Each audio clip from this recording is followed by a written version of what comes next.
Okay, we had our break. We continue now to climate change and the ocean. And let's see. Let me put this here. All right, the importance, we're going through that. So this is, scientific. All right, so what does climate change do to the ocean? Well, one, ocean warming. As I said, it's been absorbing 90% of the excess atmospheric heat. So the ocean is getting hot. Sea level rise, which we will get to, because that's a topic that I've been working on for some time. And deoxygenation, that you may not be familiar with, but because of climate change, the ocean is losing oxygen. There are actually areas that are becoming dead zones. I understand because of climate change, stratification, oxygen can't flow. You don't think of oxygen in the ocean, right? But there is. Ocean acidification. This is something that didn't come about to knowledge till like around 2005. What is ocean acidification? Well, it basically, remember I said the carbon dioxide being absorbed by the ocean? It is making the ocean more acidic, and that has consequences. All right, so you're probably already all familiar with the Intergovernmental Panel on Climate Change. They've been working on climate change as a global body since 1990, and they've completed 6 reports. These are scientific reports, but over time, it's not just science, it's physical science, but they also look at socioeconomic factors. So they've really expanded to look at the multiple facets of climate change and the impacts. One thing, for those of you who may already know this, the IPCC doesn't do its own independent scientific research. What it does is they get thousands of scientists from all governments. I mean, it's a big production, I would say, and it's ongoing right now, the 7th. And they basically, from the physical science, they look at what other scientists have done. What are the findings? And then they come to certain conclusions themselves about that. And you'll see they'll have highly certain, medium, low. They gauge that. But it's done through a process of consensus. That is why some will say that the IPCC reports are conservative because of the consensus process. All right, well, just to give you an idea what the consensus is, and we're talking about from all countries in the world, definitely hundreds of scientists. So human influence, this is the key. We're not talking about geological time, right? We're talking about human, anthropogenic influences. Human influence has warmed the climate at a rate that is, it has not happened in the last 2,000 years for humans, all right? And the only reason they go 2,000 years is because that's as much as they're studying it. They can study that. They look at ice cores. But the carbon dioxide concentrations are higher, this was in 2019, at any time in at least 2 million years. 2 million years. We've had more carbon dioxide in the atmosphere. 2 million years. Now, sea level rise, the average sea level rise has risen faster starting in 1900. So 1900 is the cutoff date. They say they look 3,000 years before 1900 and 3,000 years after. This has been the most sea level rise in that 3,000 years. Okay. And the ocean is projected to transition to unprecedented conditions. That means not known before. Again, we're not talking, the Earth is 6 billion years old, so much has happened in the ocean. We're talking about since at least Homo sapiens have been around. So the ocean is looking unprecedented conditions. It's impacting marine life, coral bleaching. If you're interested, again, another documentary is called Chasing Coral. And at the end, you'll cry. because it's a documentary about how coral reefs are dying. It's not just climate change, but climate change is an additional factor because it's making the ocean too warm. So one scientist said the coral, they cook to death, basically. You know, this is the issue. So, oh well, too bad. We won't go coral reef diving. Oh, no. Why? Why should we care? I think the important part for us is to why does this matter to me as an individual, my family, my community, my country? Why does it matter? Well, without coral reef, guess what? You don't have fish. You don't have life in the ocean. And we all know how critical marine life is to many economies and for food security. I think we really have to make that link between climate change, the ocean, and our own livelihoods. And it's happening right now. And so it says 25% of all marine species rely on tropical coral reefs. And according to a special IPCC report from 2018, 1.5 degrees, and that's what we're trying to hit. I mean, at 1.5 degrees, we're still going to lose a lot of coral reef. 2 point, forget it. You know, it's pretty well all gone. That's the reality. Again, I talk about fisheries. Many of your countries, fisheries are so important. Climate change is warming the ocean, and it means that the survival rate of fisheries is declining seriously. And just to look at from dispute settlement, how about dispute? You know, a lot of the law of the sea started with disputes over fish, right? Fish resources, access to fish resources. The EEZ, I mean, a lot of this had to do with fisheries. So because now the ocean is warming, you know what's happening? I just read something recently that they have more studies showing this to be the case. We talk about human migration. How about fish migration? The fish are migrating. They're migrating to colder waters in the north. That means tuna. This is really critical for the Pacific, for tuna. But just to give an example, in the North Sea, the mackerel, and these are, you know, sardines as well. These are cold water fish. And because it was getting warmer, you also have El Nino, those currents. And so it's a little bit more complicated than I'm explaining, I'm able to.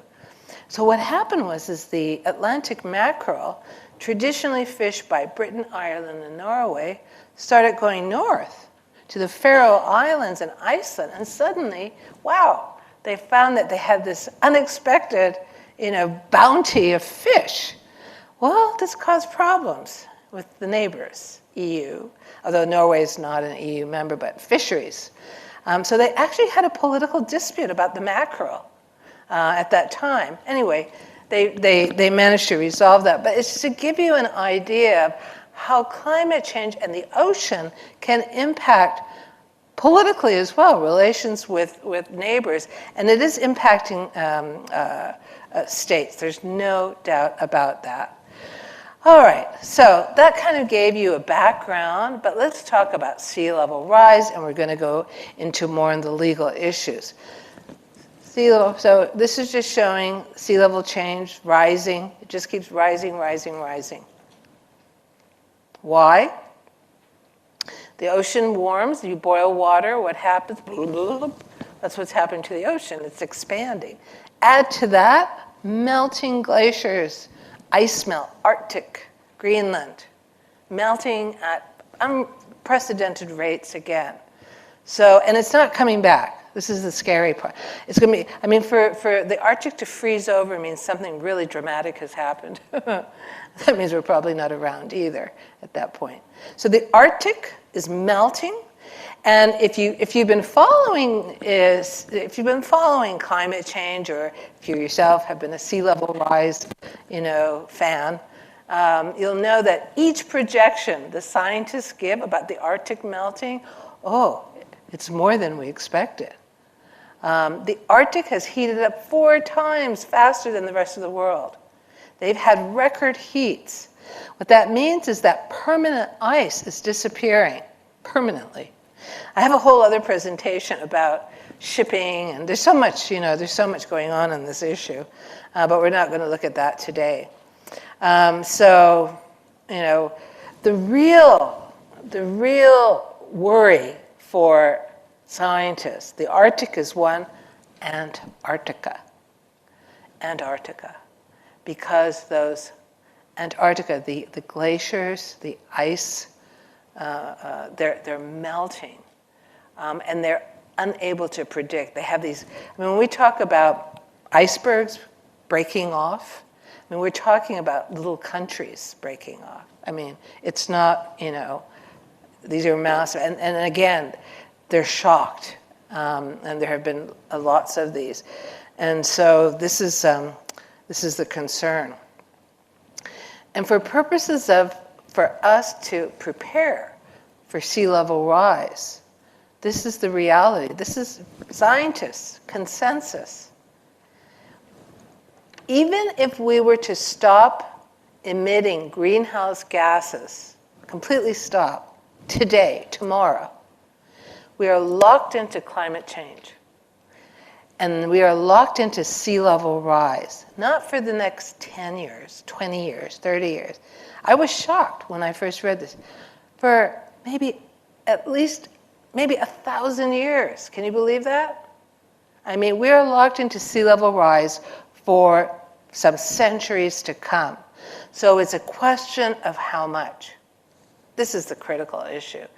How much? Okay, they give you the global mean, could be 1.1 meters by the end of the century.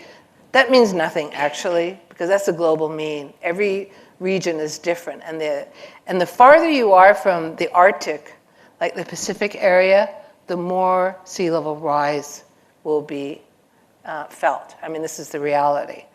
So this means that we are going to have sea level rise for a very long time. And this has major implications, but also for international law, and that's what I'm going to talk about.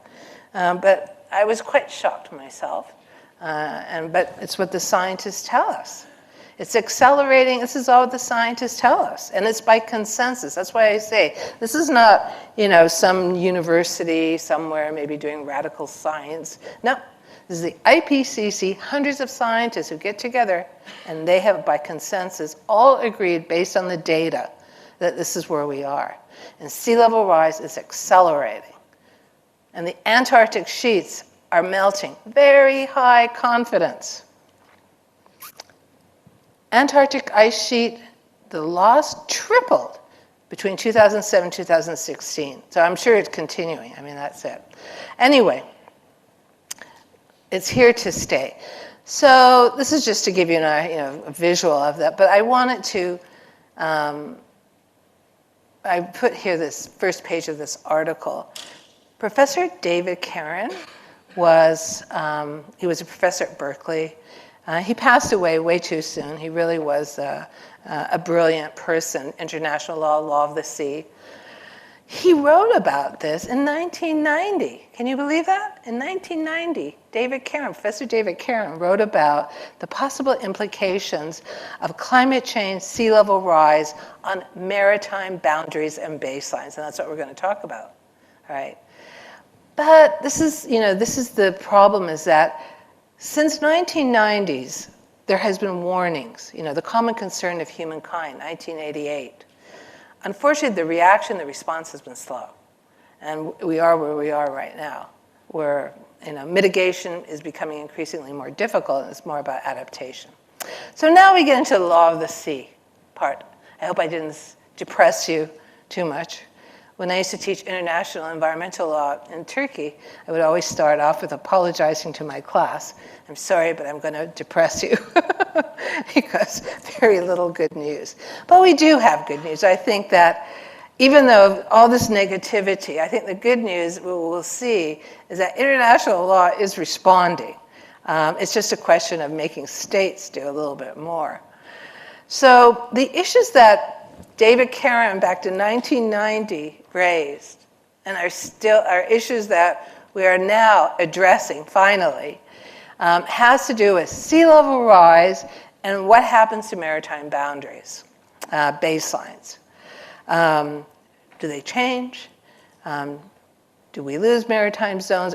We, of course, states. And what happens to islands? To me, this is always the fascinating issue, which I have to tell you, I don't think we've quite addressed. So, as I showed you in the previous photo, sea level rise means that land territory is going to be, or is being, it's already happened, engulfed by the sea, right? The land is disappearing under the sea.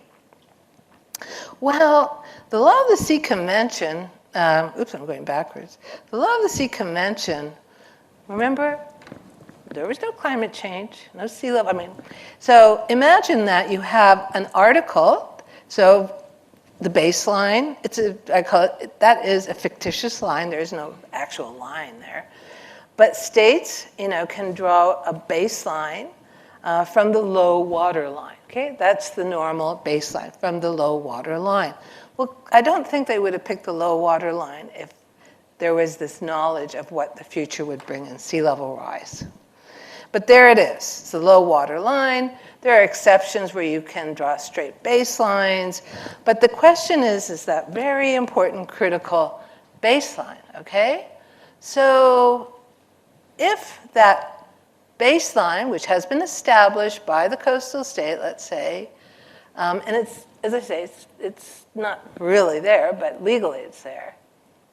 But the sea engulfs that land and the base points upon which that baseline, which could be little,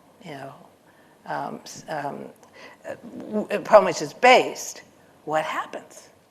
Does the baseline disappear? Does that mean that the coastal state now has to resurvey that coast? Draw a new baseline, in which case that means that the baseline, if you move it, and I'm just physically going to move myself, well, what happens to the outer maritime zones, right? The whole point of the baseline is for maritime zones. And those maritime zones are very important, right? That's the coastal state exercises sovereignty over the territorial sea up to 12 nautical miles, which can be bigger, frankly, because if you've got an island or whatever, you can really end up expanding that 12 nautical miles. But it's the EEZ, the exclusive economic zone, up to 200 nautical miles, which again, I'm not a maritime delimitation expert. I'm not a hydrographer or geographer.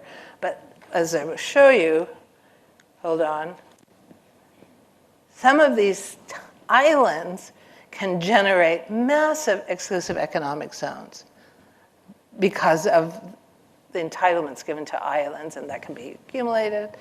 So that's why small island developing states versus large ocean states.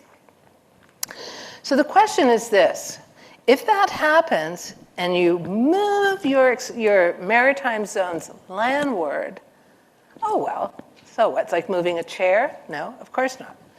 Because each of those maritime zones has rights and entitlements based on that zone, specific to that zone. And the biggest difference is going to be if part of what I have here, the exclusive economic zone, becomes high seas.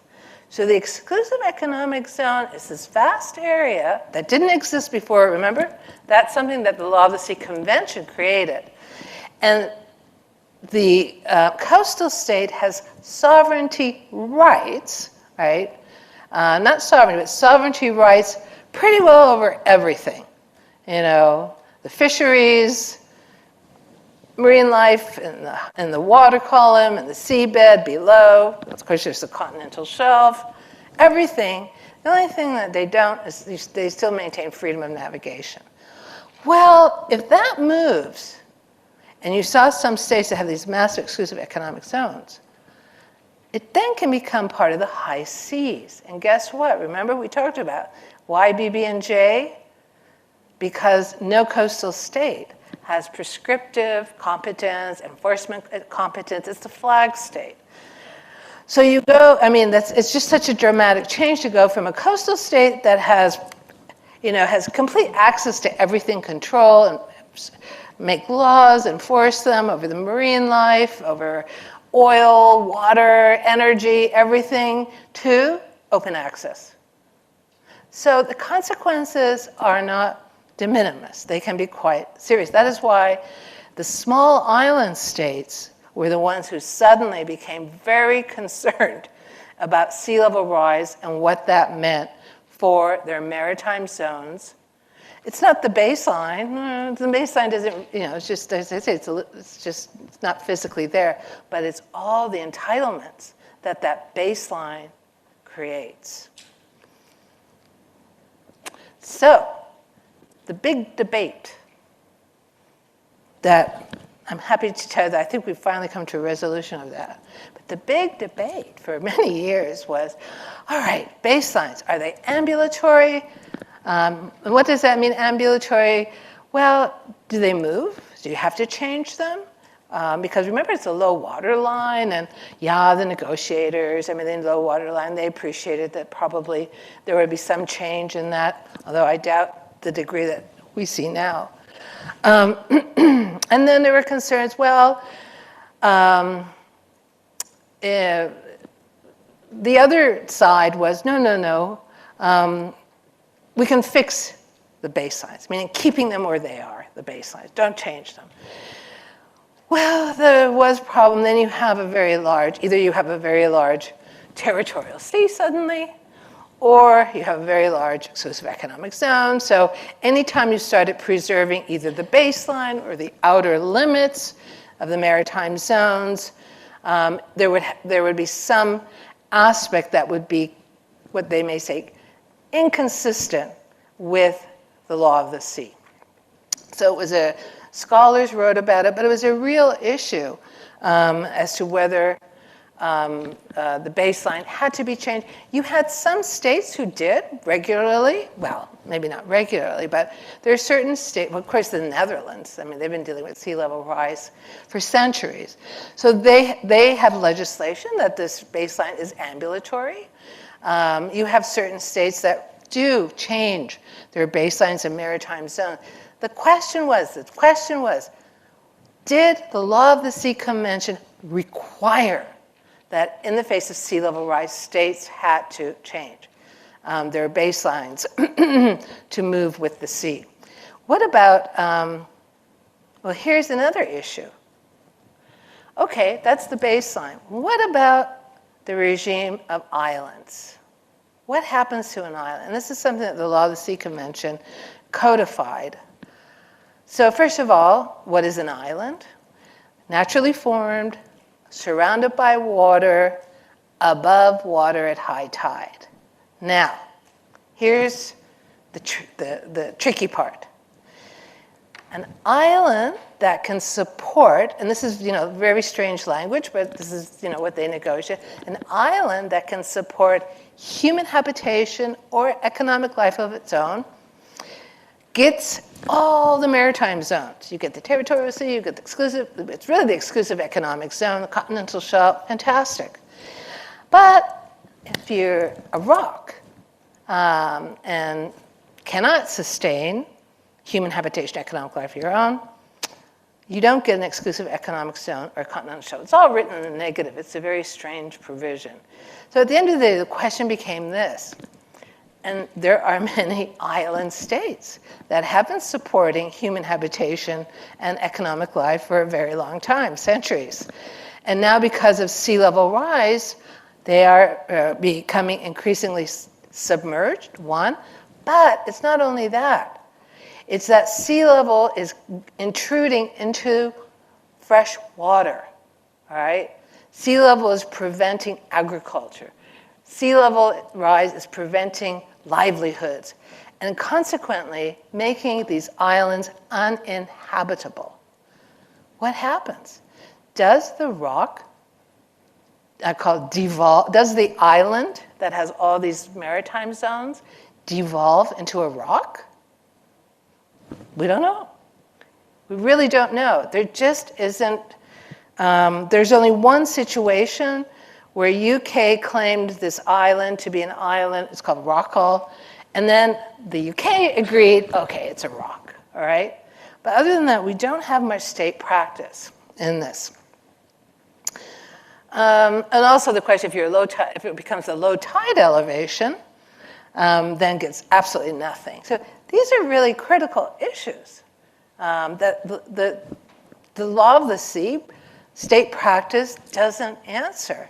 And just to give you an example, and this is a good colleague, friend, who's a geographer and an expert at maritime delimitation, Clive Schofield. So a small island could generate, because of all this, what they call leapfrogging and other islands, et cetera, could generate up to, 431,000 square kilometers of maritime area. That's big. A rock, if it were a rock, it's only 1,500 square kilometers. That's a huge difference. So you see why this issue is so important. Archipelagic states, remember I said that was one of the great achievements for the archipelagic states. They finally got recognized their own part. They got to draw an archipelagic baseline, you see? Archipelagic strait baseline. But wow, it's a very complicated formula. But the only thing I would just highlight is that you're drawing that straight archipelagic baseline, joining outermost points at the outermost islands and drying reefs. They sound pretty vulnerable to becoming submerged to me. And what happens to this very complicated formula that you have to meet in order to have the right to get this very valuable archipelagic strait baseline? Would the archipelagic state lose that? It's a real concern. They're not theoretical. I mean, that's the difference. It's not theoretical. This is all real. We don't know. I mean, we really don't know, because these are the unprecedented legal questions that the unprecedented sea level rise has created for us. But it's work for the lawyers, huh? Okay. All right, there's one case so there was a South China Sea case that actually addressed the issue of islands, but not in the sense of climate change. So there's been just one case where the issue of climate change was raised, and it was raised by Bangladesh. That, taking into account future climate change. And so the tribunal said, Bangladesh said, I guess it had to do with certain rocks, and to take into account, what the impact of sea level rise would be, climate change would have for future, in making the delimitation. But the tribunal said, no, we're not going to take that into account, climate change and what impact it will have in the future. The issue is not whether the coastline of the parties will be affected by climate change in the years or centuries to come. It is rather whether the choice of base points located at the coastline, et cetera, in the present case, in the present time. But what is important to me? In the view of the tribunal, neither the prospect of climate change nor its possible effects can jeopardize the large number of settled maritime boundaries throughout the world.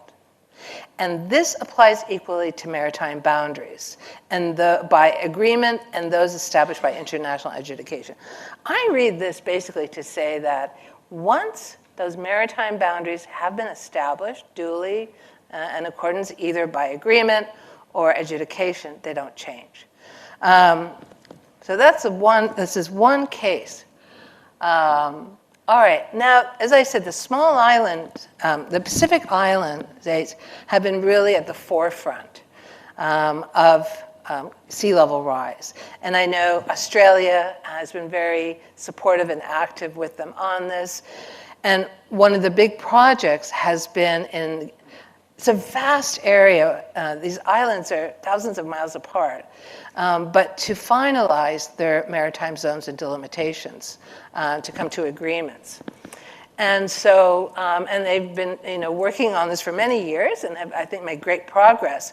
So in 2021, and this was after the work of the International Law Committee, the first issues report, but I also have to say the International Law Association has also been extremely influential. The Pacific Islands Forum issued a declaration saying, basically, and this was 6 August 2021, saying, one, there's no obligation under the Law of the Sea Convention to update baselines or outer limit of maritime zones because of sea level rise.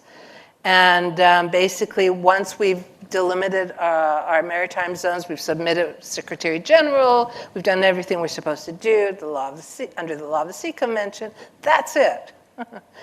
Those zones, those baselines will not change. We refer to that, it used to be called fixing, now we just say preservation. So this was the first important declaration made by states of their intent to preserve existing maritime baselines and zones. And this has really been very important. It has gained a lot of support from states. Why is that important? Because what we're looking at also, not just the convention itself, but state practice. And ultimately, whether that state practice amounts to opinio juris and customary international law, in which case it becomes a binding rule. So the Pacific Islands, this declaration garnered a lot of support. But now I want to talk about the work of the International Law Commission, because this has been, I have to say, the work of the Commission also has progressed beyond our expectation. So, as you know, I'm a member of the International Law Commission, and also one of the co-chairs of the study group on sea level rise. Now, so what's really interesting is that to become a member of the commission, you have to do something called campaigning, which is, I thought, very odd myself. But in this campaigning process in 2016, this is really where the Pacific Island states were very active. They knew, to promote the idea that sea level rise be taken up within the UN. The International Law Association was working on it, and they did very important work. But the commission is different, and I don't know, Professor Okawa may have explained this, that very important relationship that the commission has directly with states through the legal committee, the 6th committee. And the International Law Association, you have top experts working there. I mean, they're the best. But they don't have that relationship. So during that campaigning, the Pacific Islands Forum were always raising this issue about sea level rise, the commission taking this up. They said it also at the first UN Ocean Conference. They made a public declaration. Well, it just so happened I was already doing that. I mean, I was already working on law of the sea and climate change and ocean. So I was, ready. So initially, when we were, the election was over, there were a few of us who wanted to take on this issue. And so we got together. We didn't know each other, to be quite honest. We got together, and we made a proposal to the commission through what is called a syllabus in 2018. 2017, and then it was placed in the long-term work program in 2018. At the same time, something that rarely happens in the commission, we actually had a request from a state. Micronesia made a very detailed request for the commission to take up the topic of sea level rise and international law. Very rare that happens. So the members of the commission were quite aware of the importance of the issue, so they accepted it. So our journey in the commission started in 2018. We established a study group. Initially, we were 5 co-chairs. I'm one of the co-chairs, and I was responsible for Law of the Sea. And my other co-chair, who worked with me on Law of the Sea, was Bogdan Orescu, who became foreign minister of Romania, and then he got elected to the ICJ, so I lost a co-chair when he went to the...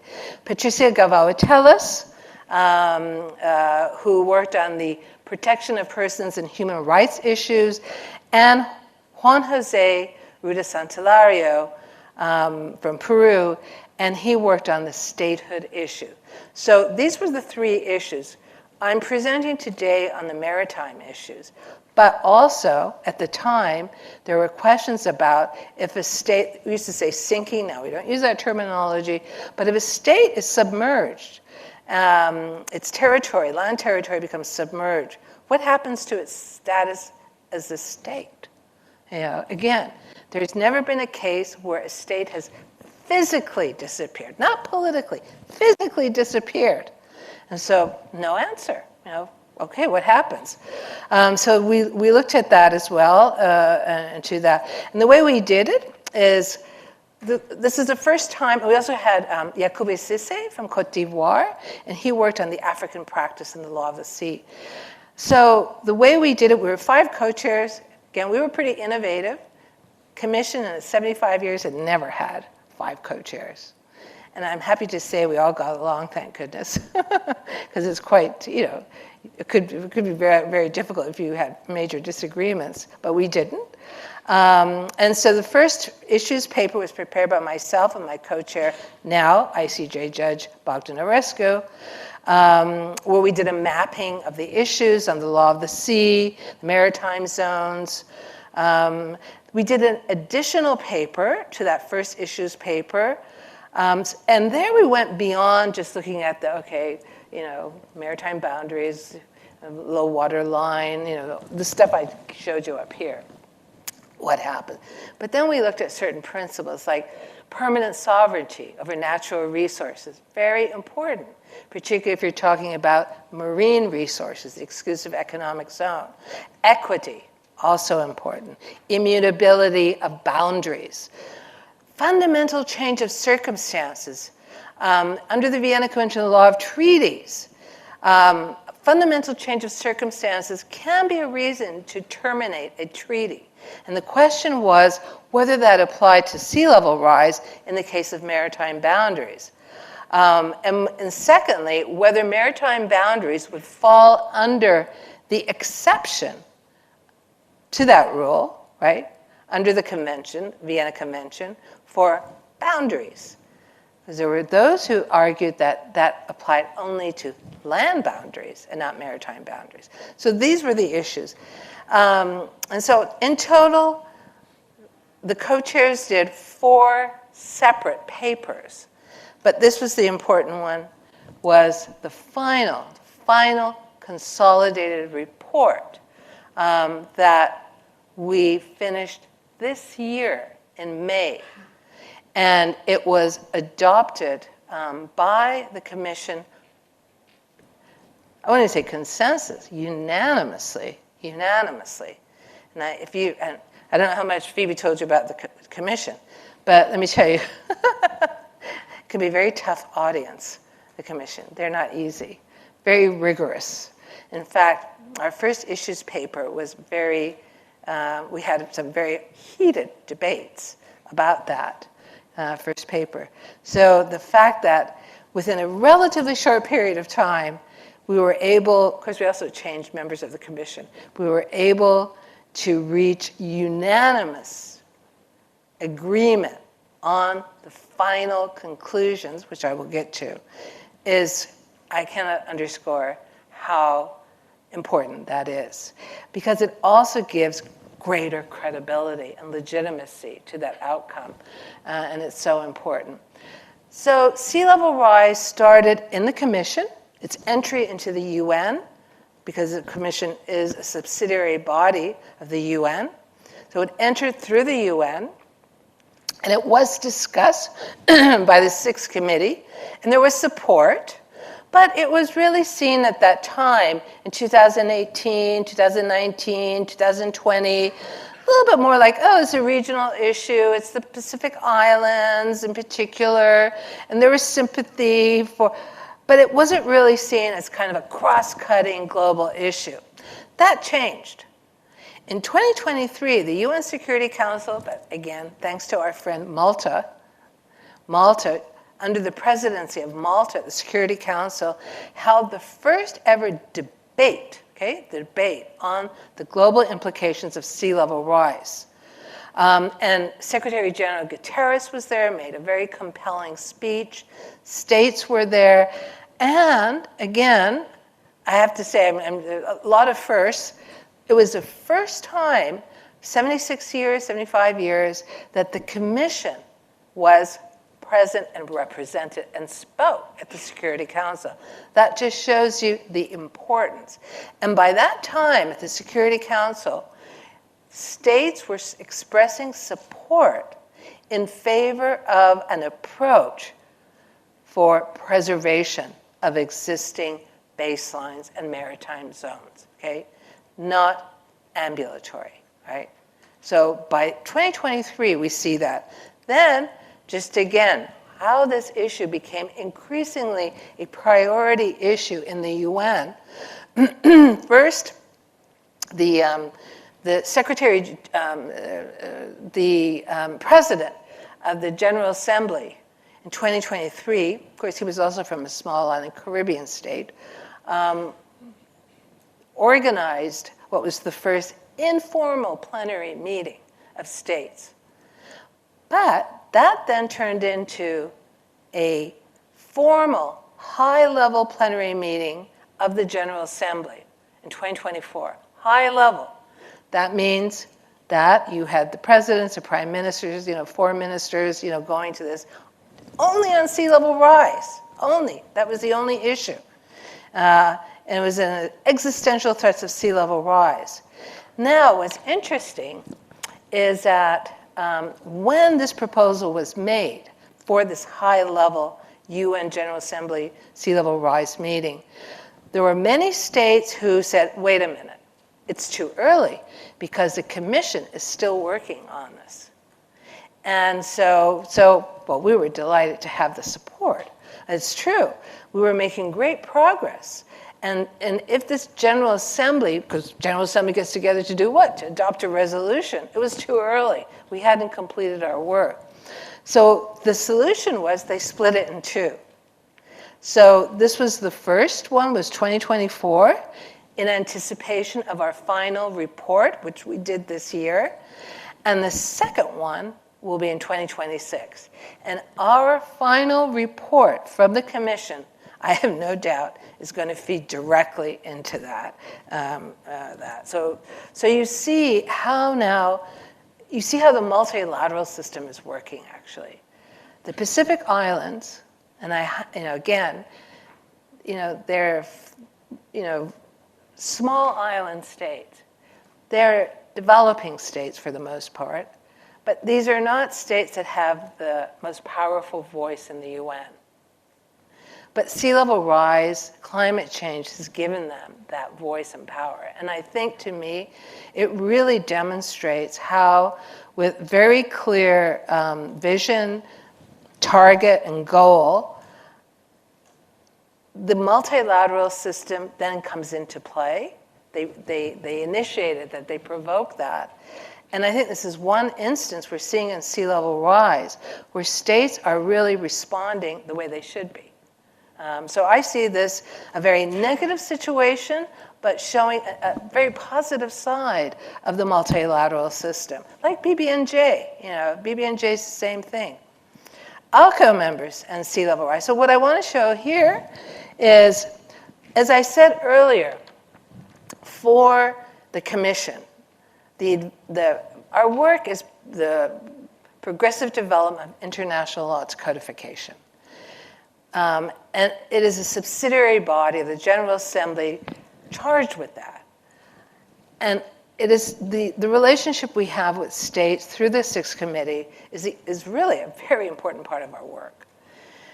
So the work we produce goes directly to the Sixth Committee. It goes to the states. And some of you may be involved in this. And those Sixth Committees, they comment on the work we do. They give their views. They agree, they disagree. You didn't do this, you did that. So that's part of it. Well, in the work we did on sea level rise for the Commission, it wasn't codification, because we talked about earlier amendment. So they said, Law of the Sea Convention, don't touch it. We don't want you playing with that convention. So, okay, don't worry, we won't. What we're going to do is we'll just map the existing legal, framework. What do we have? What do we don't have? What we need. And then at the end, we're just going to make some conclusions for you. So we did that.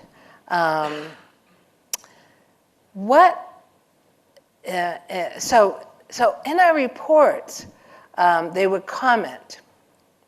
And I have to say that starting in 2018, we had, some states commenting. For the Law of the Sea part in particular, pretty well by 2023, this is a short period. The Law of the Commission is like geological time. Usually things take a long time. We were fast. We had well over 100 states commenting. Well, and that includes the regional groups. We sat down and counted, it's like 120. This is unprecedented, really, for the work of the Commission, that level of engagement.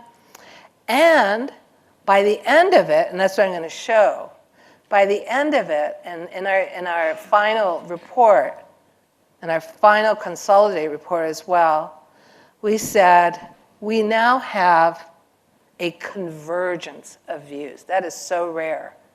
Where pretty well those states, and you have many states who commented, well over 100, 120, maybe more, all agreed on one, preservation of maritime boundaries, baselines, no duty to update nautical charts. These were the issues that were discussed, that the fundamental change of circumstances would not apply, and other things. So just to give you a flavor of those comments, because it's so important for our work. So for example, I start with Japan, since we're here in Japan.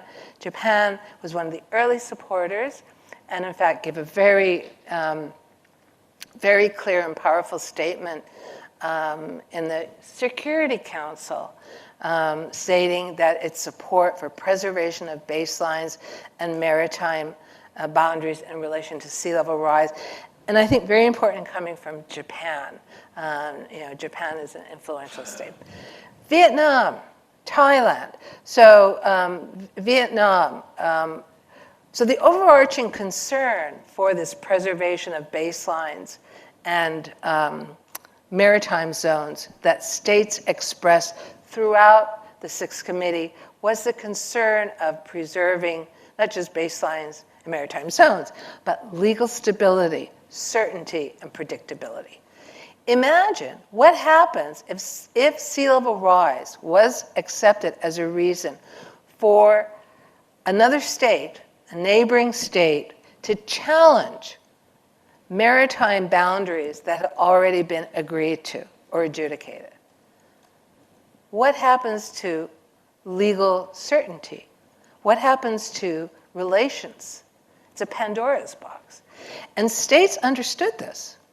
And they understood the consequences if there was an interpretation of the Law of the Sea Convention that required states or allowed states to challenge existing maritime boundaries and zones. So that's what you're seeing. Thailand, maritime boundaries already established by treaties or adjudication shall be final and not affected by sea level rise. I'm not going to read this all, but you're welcome to read our final consolidated report. It's over 100 pages.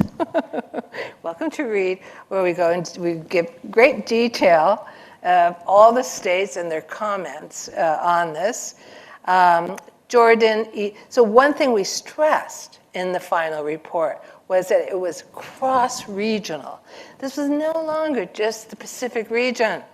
This was Europe, Middle East, Africa, Asia, Oceania. All of the states were in agreement from these regions of the need to, again, on the basis of this principle of legal certainty, predictability, And I always forget the third one, but anyway. So see here, Middle East, North Africa, Egypt, maritime limits should be fixed rather than ambulatory. Algeria confirmed the principles of international law supporting fixed baselines.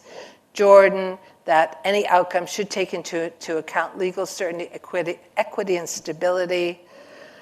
From Africa, Cameroon, preservation of baselines and maritime rights expresses not only the fundamental principles of equity and legal stability, equity also very important, but also notions relating to climate justice, all right, human rights, and general principles of international law. Côte d'Ivoire, Sierra Leone, all right, Indonesia, and Indonesia, a very important archipelagic state, right, very important. The Philippines, another archipelagic state. So from the region, I specifically, picked out these states, very strong support. Singapore, of course, as well. Very strong support of the approach that favors preservation of maritime baselines, boundaries, and at the end of the day, it's all about stability, equity. And that here is our final consolidated report. And this is the final consolidated report where we merged all the topics together. Before, it was law of the sea separate, statehood, protection of persons separate, but now in the final report, we brought them together. Because one important aspect also, we wanted, as we worked on this, we also realized, all right, so yes, we have the maritime boundaries issues, but they're also quite related to statehood, so, and the protection of persons and human rights. So these are not separate, unrelated issues, that they are interlocked, they are interlinked. And so in that final report, we also really wanted to bring this out as well, and it's there.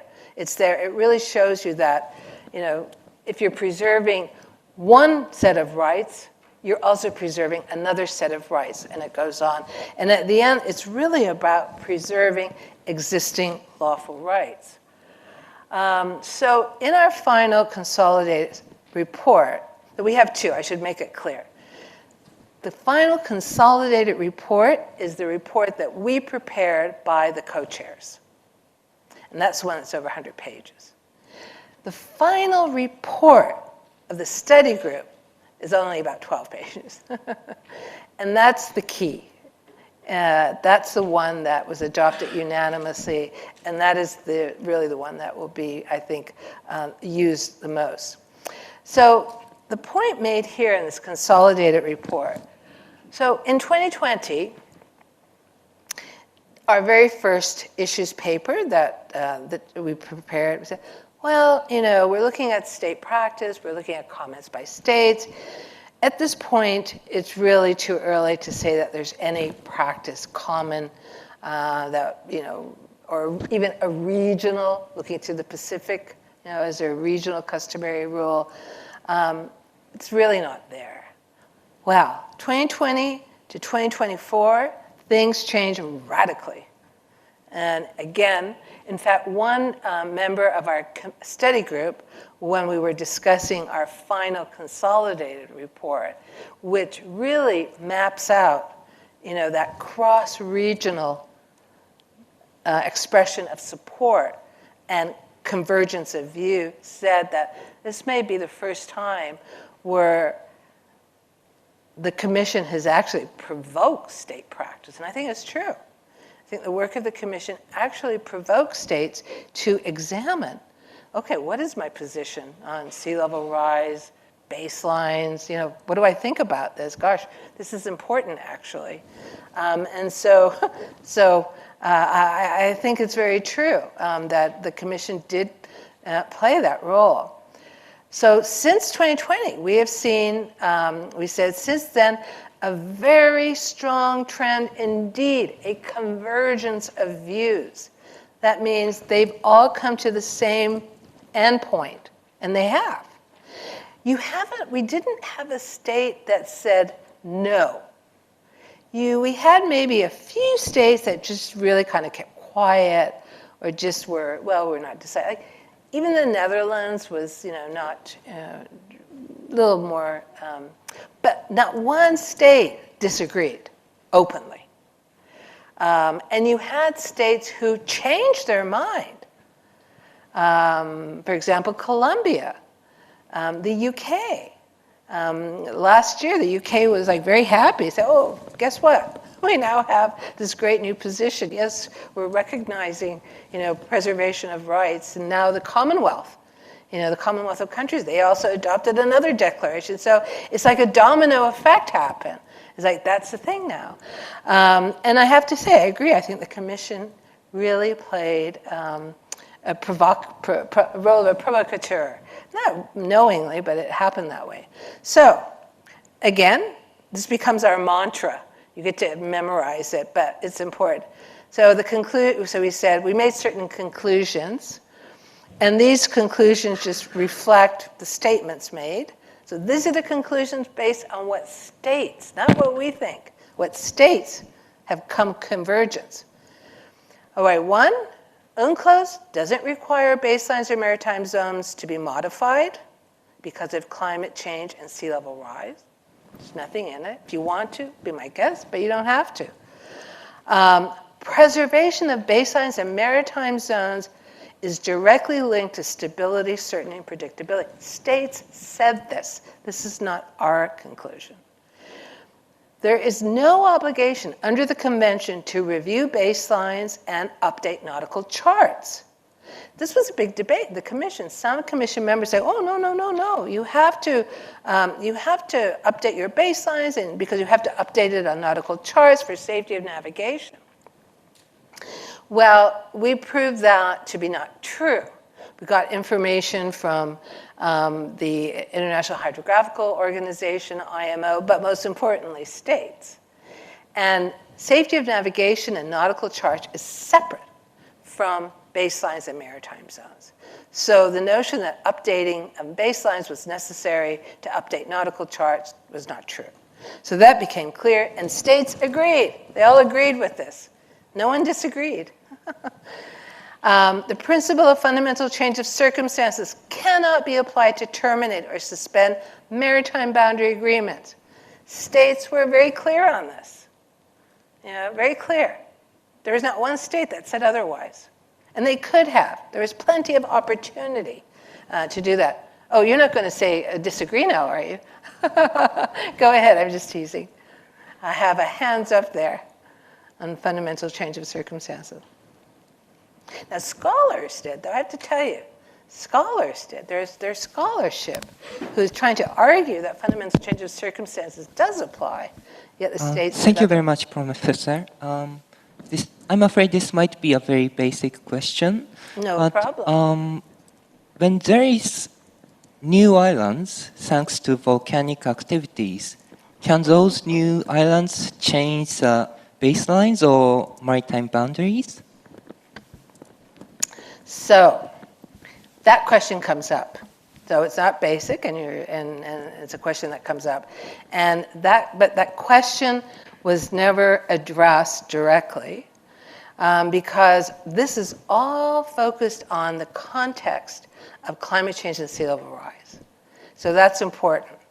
That's kind of the safety net, and that makes states comfortable that we're only looking at that situation.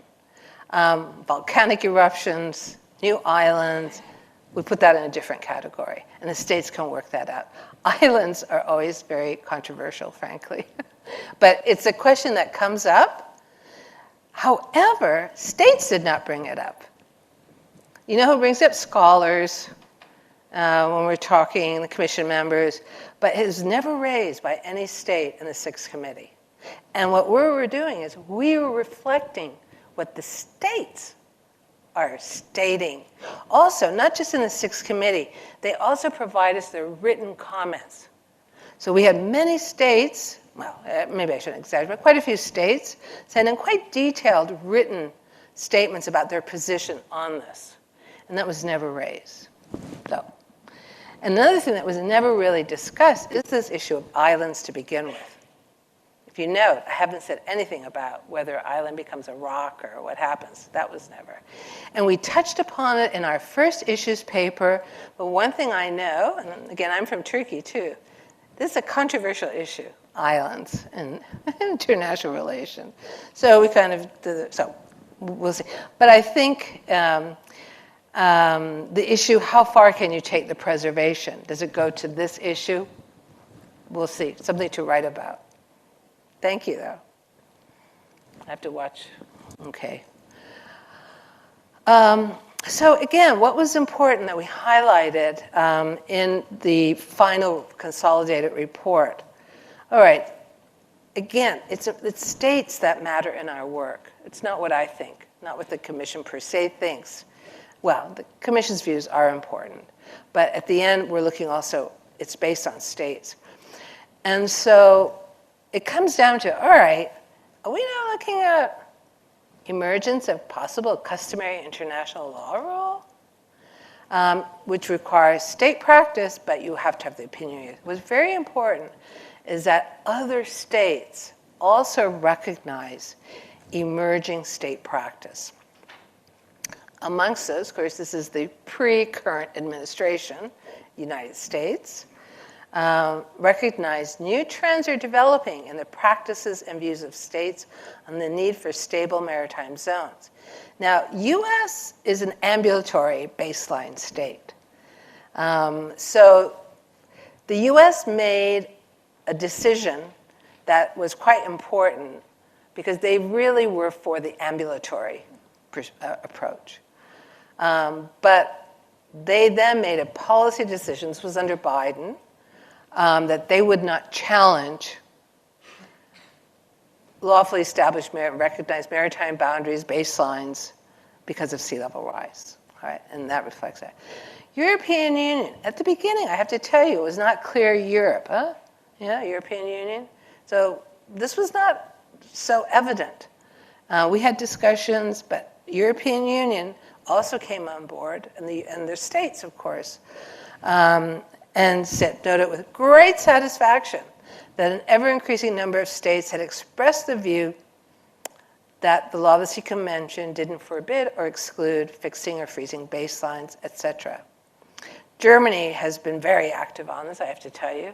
They've submitted papers, made many statements, and they said too, see, Germany said it, not me. No state has contested the approach that we've put in. So there's someone doing an interesting paper with silence of states. Can we take that, consensus? So you see here, Philippines, Denmark, a number of states commented on this. Again, the acceptance of the view for the preservation of baselines and maritime zones based on legal stability. And all these regions, you have states from all these regions taking that position. So I keep saying this because I cannot overstate the importance. That's very rare. For the Commission, that's very rare to have this level of support. Oh, question. Thank you very much, Professor. Mentioning about legal stability, I'm curious about, because you've been emphasizing on the fact that this concept has been reiterated many times by state practice. But normally, in general international law, when it comes to legal stability, certainty, and predictability, I think that general lawyer would read that in a way that to support ambulatory theory. I'm so sorry that I steal the floor, and this might be very legally technical, but I'm particularly interested in this concept. So I wonder, could you please tell me whether it was a very easy or it was a difficult decision for the study group to decide that legal stability would be the core concept in arguing to preserve baseline and maritime zones, because even when you mentioned that this is the broad agreement between the states, but when I read the final consolidated report, I could also see that throughout the working process of the IOC study group as well, I could see that the IOC is working toward a direction to preserve baseline and maritime boundaries and maritime zones as well. So I was just particularly interested about the legal stability concept. Thank you very much. And I have to say thank you for reading the final consolidated report. So, on the issue of legal stability, I have to say that, first of all, in the International Law Association, they worked on this issue for 12 years. But in their final report, they had put in this aspect of legal stability, predictability, and certainty. This was carried over. I mean, we also brought it up in the work of the Commission and in our report. And we specifically asked the states, because, as I told you, the Commission, the members of the Commission, members of the study group, are not an easy group. And they said, well, how do you know that states, that's what they mean when they say legal stability, that they mean preservation of baselines, raising the issue. And so, okay, we'll just ask the states. And so that comes out in the additional report to the first issues report, where states specifically then said, yes, in our view, legal stability, etc., means for us preservation of baselines and maritime zones. Ambulatory, as I explained earlier, the problem with ambulatory, this isn't restricting. If a state wants to update its baselines, there's no prevention from doing that. But the concern is that if there is now a rule that requires it, that is going to upset existing agreements and adjudications. And that undermines legal stability. So you're looking at not just one or two cases then. So it's really states that have brought this out, not the Commission. The Commission introduced it, but the states are the ones who really underscored that importance. And that's what we reflect in our report. But again, it was debated particularly in the first years on this ambulatory versus preservation. But this is the conclusion now. This is the conclusion.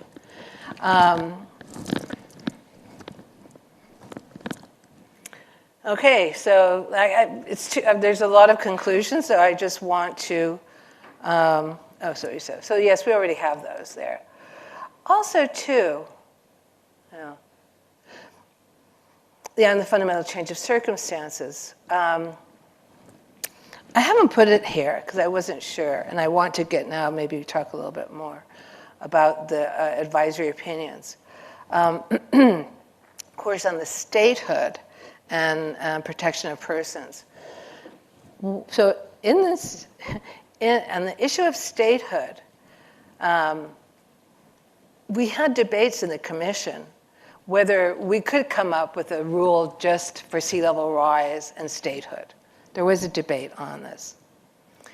Then there was a question of, talking about the presumption of statehood.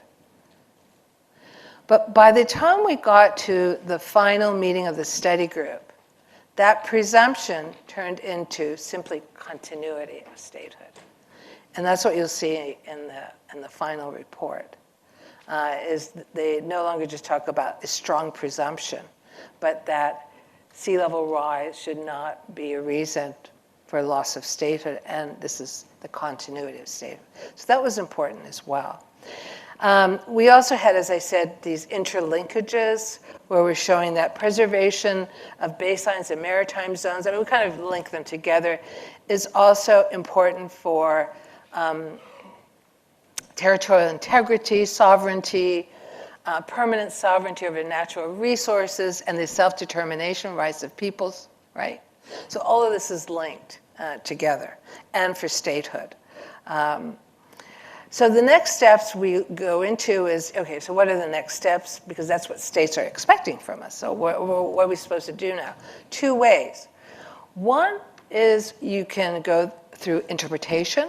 So that's particularly clear on the law of the sea, in that the General Assembly, or it even could be the state parties to the law of the sea, could adopt a resolution, an interpretive statement, on these conclusions concerning the law of the sea issues. Or, for example, in statehood, protection of persons and human rights, that was much more, there wasn't really a clear legal framework there. We had the benefit of a very clear legal framework. So there it's more fragmented. Clearly on that angle, protection of persons and human rights, there's more work that needs to be done. So the second part may be development of instruments and mechanisms specific to climate change related sea level rise. I have to, again, I'm glad you brought this up. All of this is really within the context of sea level rise and climate change, including the statehood, because there was concern. You know, this has ramifications for other issues of international law. So this is really meant to be really limited to that. We'll see. All right. I have to say that we're very happy with the, did you have your hand up? No? Oh, okay. We're very happy with the final report, that it was adopted unanimously. And now we'll see what happens. The General Assembly is going to, the Sixth Committee will meet in October, November, and this will be, this is going to be really the main issue from the Commission to discuss, because I'm sure Phoebe Okawa told you that we had a very truncated session. Instead of 12 weeks, we only met for 5 weeks. And the only thing we could really work on and complete was sea level rise. So everyone was very happy about that. And so we were looking forward to that. Was there a question? Just for Stuart from Australia, and I'm sorry for the indulgence of raising a topic that we're involved go ahead. with, but on that last point about mechanisms that recognise continuing statehood, I was wondering if the Commission was aware of the bilateral treaty that Australia and Tuvalu put together, which recognises continuity of statehood in the face of climate change, but went further and dealt with continuity of culture and connection to country, and if that influenced or was informed in your final report? Yeah, that was more recent, though, so I'm not sure it got into the report in time. And do you think that might have an impact in influencing future? Yeah, progression of absolutely. custom? It's examples that we're looking for. The issue with statehood, and usually people are very fascinated by this, the statehood issue. And this is where more work needs to be done, in the sense of, yes, I mean, the reality is physical territory may disappear. So, you know, how are we going to really address the issue in a way that is feasible while maintaining statehood, including membership in the UN? So these are examples, and I think it will be important. In terms of how bilateral agreements, cooperation can offer, you know, possible, I don't want to say solutions, but ways of adapting, you know, to the reality we're in. So I think, I know there was the other one that was, I think, a little bit more criticized, the Filapu, I can never pronounce it. Or is that the one you're talking about? No. Anyway, I can't pronounce the word. All right, but yes. Yeah, I'm happy to take questions before we go now on to the advisory opinions. Yes, Sumi and Sandra. I'm going to sit down for a minute, if you don't mind.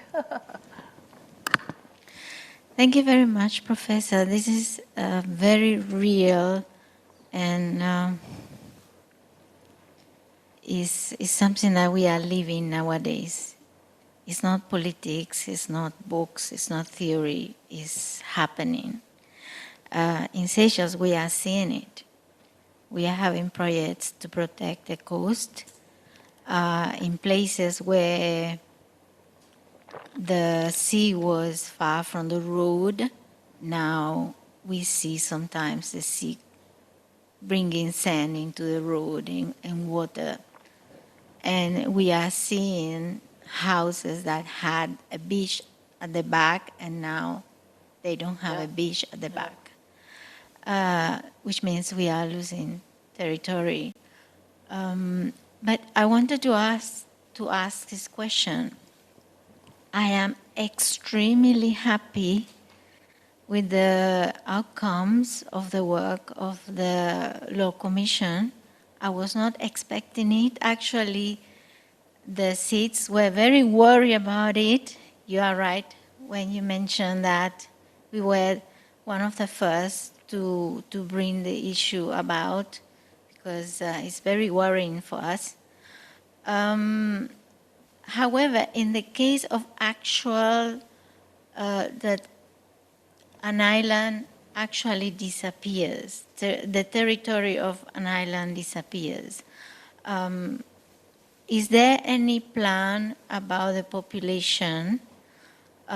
What is the international community thinking about a population without a territory, a government without territory? Is there any ideas about it? Yeah, thank you so much for that, for your comments, and I'm also pleased to hear that you're also happy with the outcome of the work of the Commission. So this is the unfinished part. This is where, as I said, the protection of persons is the area, and the statehood area. Future work needs to be done on that. There isn't a framework, really. We have an example with Australia, bilateral agreements. There are thoughts also, I know, in the Pacific region, having kind of possible federation, something like that. So things are being thought about, but at this point, that's why we go the way forward. That's where interpretation isn't enough.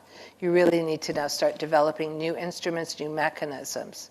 But at least the work of the Commission, I think, has kind of catapulted that issue more into the mainstream of the UN, which is important because it really wasn't getting enough attention. And they asked those questions, so it's very important. Sumi, I think you had, and I'll continue after that. Oh, here I was worried how I would fill the time, and now I see it's going quickly. So this is a related question. So like you said, on the topic of statelessness, there is much work to be done. And I think we already do not have a lot of international law on statelessness anyway. So was there anything that the states said about it? And secondly, a related issue of climate refugees. Is that something which was discussed by the states also? Yeah, so with the states, there was increasing support for what first was the presumption of continuity of state in face of sea level rise, because there's also political elements, so it's not, so in face of sea level rise and climate change.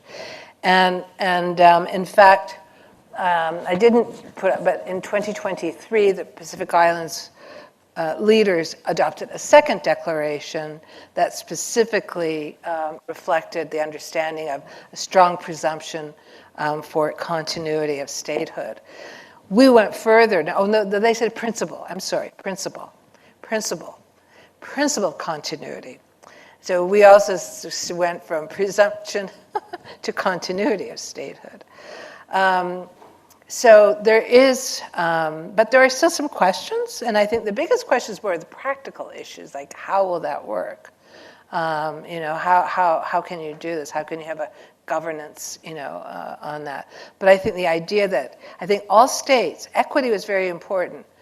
I don't think there was any state that felt, oh, well, too bad, sea level rise, you lose your state. I don't think that any state was of that view, but I think those who had hesitations, one, the practicalities of it, second, what would be the overspill implications possibly for other areas and that. So let's move forward. It's going much more quickly than I expected. All right, let's go into a Commission on Small Island States. There were two advisory opinions. I'm going to also talk about the ICJ, particularly in relation to sea level rise.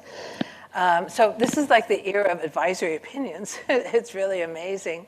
There have been also the Inter-American Court of Human Rights, and I believe the African Court of Human Rights as well. So in 12th of December 2022, the Commission of Small Island States was established. There are about 7 members of the commission. And remember I talked to you about IUU fishing and the commission made up of several members of West African states.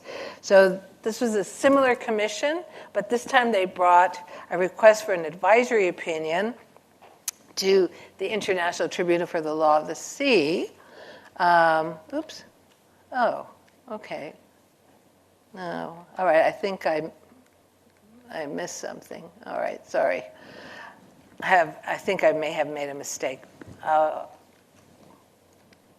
right, we'll go to the ICJ because I know what's going to come. I forgot to move that to the end. All right, I'll talk about that a little later. All right, this was the moment. I happened to be very fortunate. I was in The Hague at that time, so I actually was able to be in the room when the ICJ read what now everyone considers to be a landmark, incredible opinion. Again, and to me, it's always like there's also a sub-theme to all of this. And here, this advisory opinion, how did it come about? Well, actually, this was not the first attempt. There had been an attempt in the past, over 10 years ago, by another small island state to bring either a case or an advisory opinion on climate change, but that was quashed by the bigger states. But this time, it started from some law students from the South Pacific University, Vanuatu law students, who decided, why not bring an advisory opinion on climate change to the ICJ, the World Court. And Vanuatu picked up the ball, and I have to say, through incredibly skillful diplomacy, really well done, build up enough support where advisory opinion from the ICJ, it's a different process than for ITLOS, requires a General Assembly resolution. And in this case, it was the first or one of the very, very rare resolutions for an advisory opinion that was by consensus, right? So, and 164 states, I mean, it's quite high. So again, starting from, the Pacific region, because this is so critical for the Pacific region and other states as well, low-lying coastal areas and other small island states also. So they brought this request for an advisory opinion to the court that basically was asking, the obligations of states, obligations and, should we say, liability of states in relation to climate change, including for future generations, for many instruments. So the one I just showed you, COSAS, was just about Law of the Sea Convention. This was like, including the Law of the Sea Convention, environmental treaties, of course, the UN, particularly the UN Charter. So it just cast a really wide net. And to be quite honest, a number of us okay, how will the court respond to this? How can the court respond to the obligations of states to protect the climate system? All right, the climate system, and also for future generations, and also in particularly taking into account developing small island states. So it was a big question, and there are a lot of naysayers. I have to say, my colleagues, scholars, can be quite negative And I cannot tell you how many discussions, debates about, why it's good to bring the advisory opinion. And there were some who were concerned that, it will not be a good advice, that it will be weak.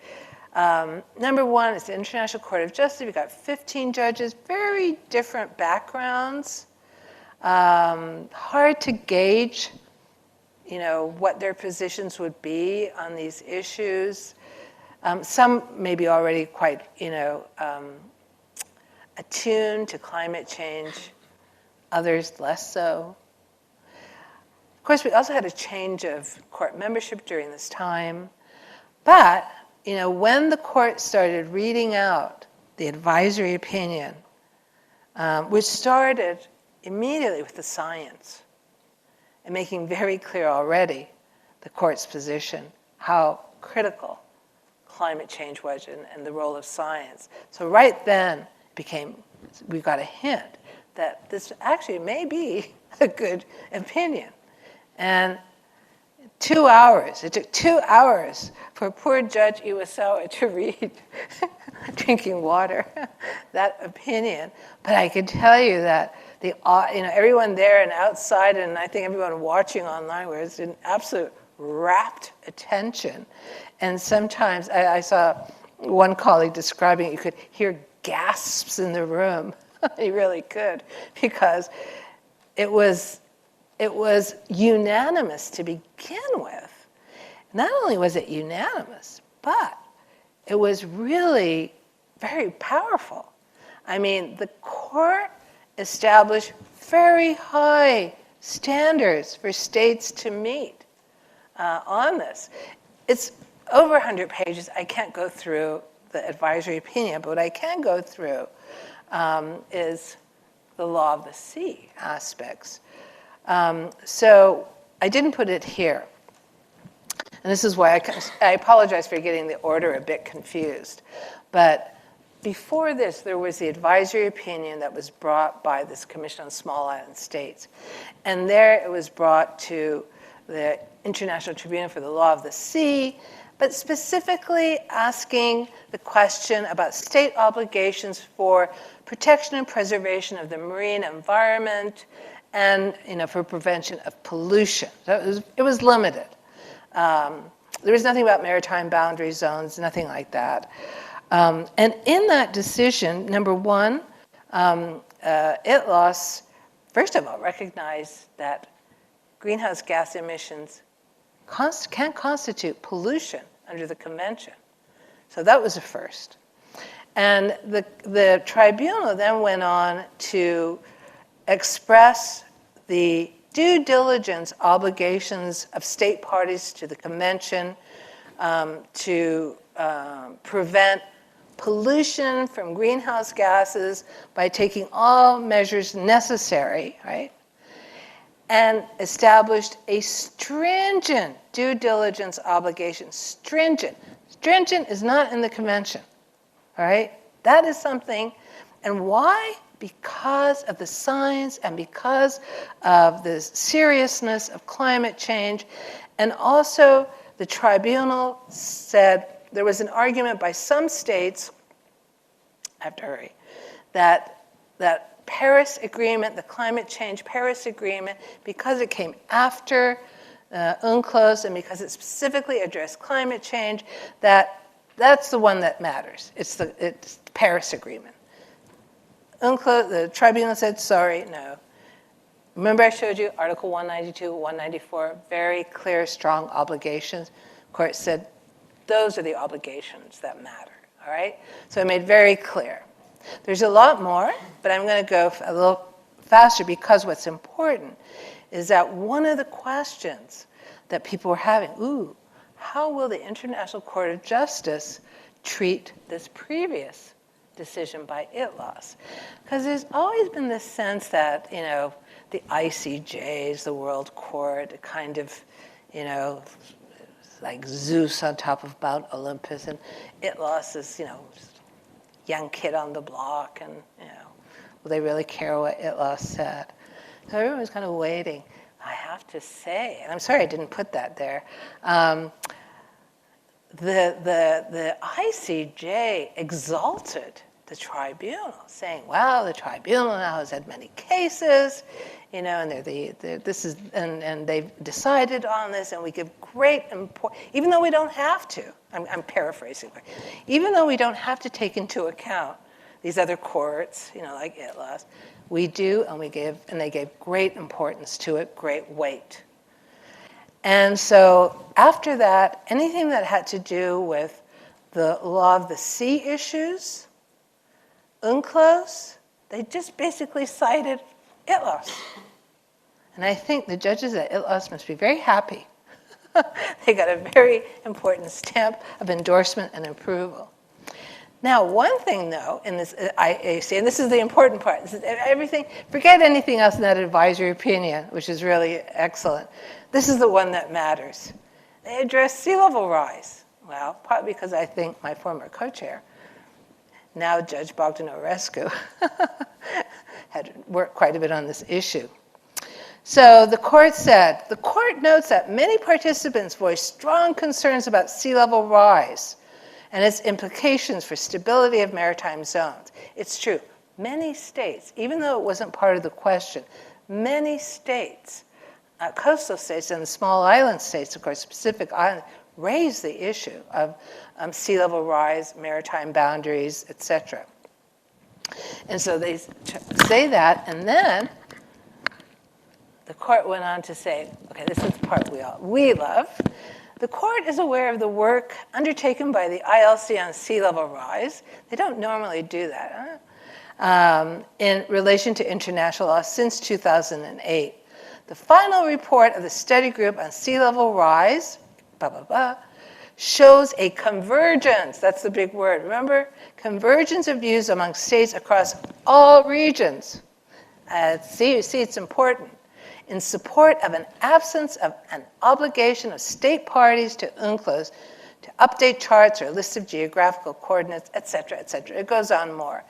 The court considers that the provisions of UNCLOS do not require states parties in the context of physical changes resulting from climate change, from sea level rise, to update their charts, geographical coordinates, et cetera, and that goes on. And this is the part on statehood. The court noted that several participants also had raised the issue of statehood. And basically the court said that in their view, in the court's view, in the event of the complete loss of a state's territory and the displacement of its populations, a strong presumption in favor of continued statehood should apply. In the view of the court, and this is where it's a little nuanced, once a state is established, the disappearance of one of its constituent elements would not necessarily entail the loss of its statehood. So we'll be writing about that for a while. And so it talks about the legal obligation to cooperate in relation to sea level rise. That the court didn't have to put in this part on sea level rise, and it did, and it's unanimous. So I know that, Judge Orescu played a role, but the fact that it was unanimous, I think, is very important. Okay, so this was the COSIS. I put it in the wrong order, so I'm sorry for that. But this was the COSIS. And the reason I put the photo here is that you have some of your lecturers here. We were all working together on the one that came before ITLAS. You see Professor Phoebe Okawa, Filippo Webb, Catherine Amerfar, who I have to tell you was the leader. She did a phenomenal job. She is... I just cannot overstate her role in putting this remarkable team together, and others as well. And that's it, right on time. So thank you.